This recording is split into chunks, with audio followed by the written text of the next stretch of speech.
lightweight panelized. Let's go take a look at this construction style. The crew should follow a load-bearing wall as the sounder feels for beams or purlins. Place an indicator hole along your path of travel. This will allow the ventilation crew to monitor interior fire conditions. If the sounder feels a member every 8 feet, then the purlin direction has been exposed. If a greater distance between members is felt by sounding, then beam direction has been exposed. An inspection cut is vital for member direction, construction type, and most importantly, safety.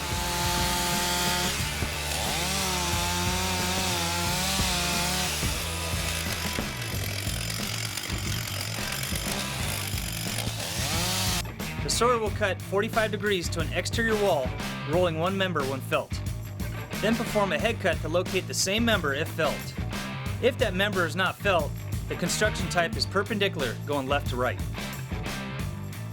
The crew should be in a hook-saw configuration.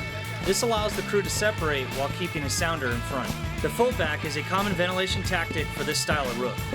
This cut will be made by each two-person team standing on purlins. The cut should be made from beam to beam, finishing in the direction of your ladder. The sounders will make their way to a beam close to the fire location.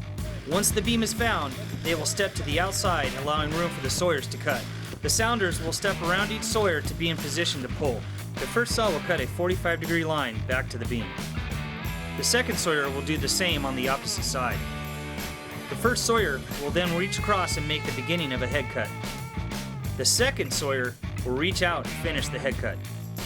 The sawyers will face each other and begin their parallel cuts, intersecting at the beginning and staying at the same pace. This cut should be made roughly 6 inches off of the purlin to avoid rafter hangers. The saws will be cutting through the first rafter and stopping at the second. Remove the panel and push it out of the way before the next cut. Let's watch this crew demonstrate a fold back cut. We're going to start with a large triangle cut to place rubbish hooks for pulling. This cut is easier to remember, quicker, and keeps a safer distance between pullers and sawyers. Because we're cutting through rafters, the pullers are essential to remove the panel and not allow it to drop. This will keep it safe for interior crews. The sawyers will now cut through 2 rafters and then stop. This process will continue until the size of ventilation hole is reached or a beam is met.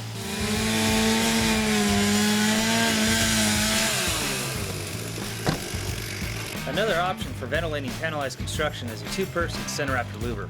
The sounders will remain in position as the sawyer starts the first cut. Reaching out halfway, the first sawyer will make their parallel cut next to the beam. The second sawyer can meet the first parallel cut once the first sawyer is finished. The first sawyer will make their base cut rolling 1 rafter, and then the second sawyer would mirror what the first sawyer does. The first and second sawyer will then make their final parallel cuts. Let's watch this crew demonstrate a 2-person center rafter louver. Early versions of panelized construction are typically heavier and can exhaust a crew trying to remove panels.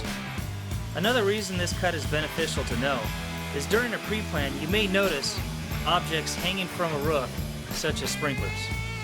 These objects may prevent you from performing a fold-back cut. The sounders will leave the panels in place until the sawyers are a couple bays ahead. This limits the amount of smoke and heat into the work environment.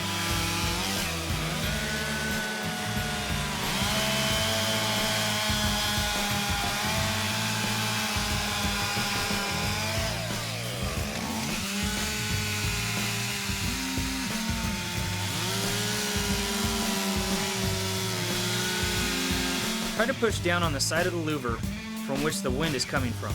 This will help pull fire products from the building instead of forcing fresh air into the building, which would increase fire behavior. This process will continue until the proper size hole is met. Remember, always build your ventilation hole towards your ladder.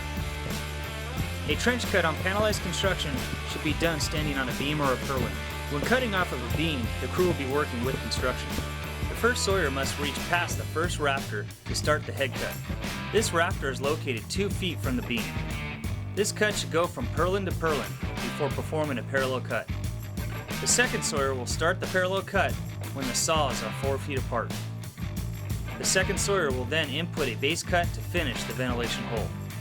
Always start from a low-bearing wall, working towards the opposite side. Here's a ventilation crew demonstrating a trench cut off of a beam. If the fire dictates the need for a trench cut, understand that this is a defensive operation and should be done in a timely manner. Switch hands whenever necessary to avoid stepping into a pre-existing hole. The trench should be finished prior to the fire reaching it. The 7L cut is being used to perform this operation. Now we're going to talk about a trenching operation against construction. We'll be working off of a purlin. The first sawyer will start a head cut, rolling one rafter and stopping at the second. Then inputting a parallel cut to the desired width of the trench. The first sawyer will continue to cut 7s across the roof. Now the second sawyer will perform a parallel cut and then a base cut rolling one rafter.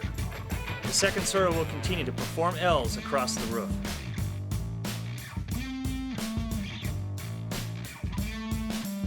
Do not open up your louvers until the crew is a few cuts ahead. Here's our crew performing a trench cut against construction, working off of a purlin. Notice how the crew stays together and splits the workload. When using the 7L trenching technique, be sure to work from wall to wall in the direction of your egress.